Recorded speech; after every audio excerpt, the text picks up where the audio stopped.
In the last 7 years, we've seen, unfortunately, energy policies that have not promoted clean energy the way they should and could have.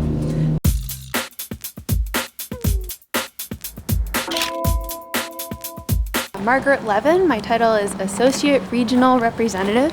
Basically, I'm an organizer. Today we are learning about sustainability efforts on 3 college campuses in the Twin Cities, and this is part of our Power to Change campaign, making sure that our elected officials and candidates are thinking about clean energy solutions and the ways that we need to move forward, move away from outdated and polluting policies of the past, and look at some innovative but easy solutions like we are just seeing here today at McAllister. There's a nice 45-degree angle facing the south, and that preheats the hot water for the house.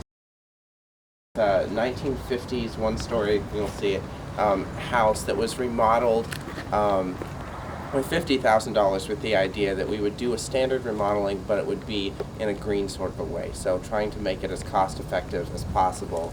And the whole idea of the project really is to, the practical piece is to find the really cost-effective measures that people can take.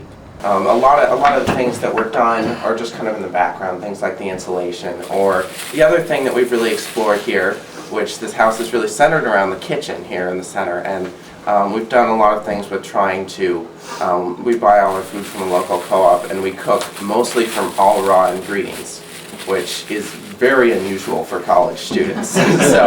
But we made that work, and that's been a critical piece. Just from the roof, it's reflected too. Yeah, it's not just a skylight. It's actually though, because it's in a certain way, it's actually collecting the wow. Right, so it's really cool. kind of refocusing it here. Wow, what a smart, easy thing. So yeah. This campaign is really about awareness and public education.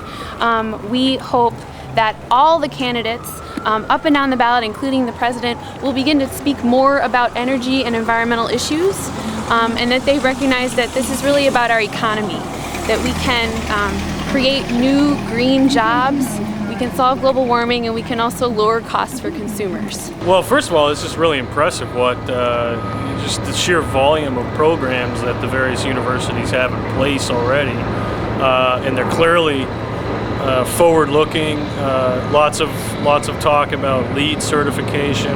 Lots of talk about smart water usage and conservation. A lot of talk about different ways that can reduce the carbon footprint. Obviously expected to hear that, but what was most impressive was how well organized the programs are, and how much is already in place and moving ahead on schedule. Well, I actually work a lot at Pew Environment Group. We work a lot with federal legislation, and so of course we're working very hard to get Lieberman-Warner passed. It'd be nice if it was strengthened a little bit, but we do believe that we need to move forward and we need to establish that basic groundwork of carbon trading at the federal level so that everybody can be on the same page.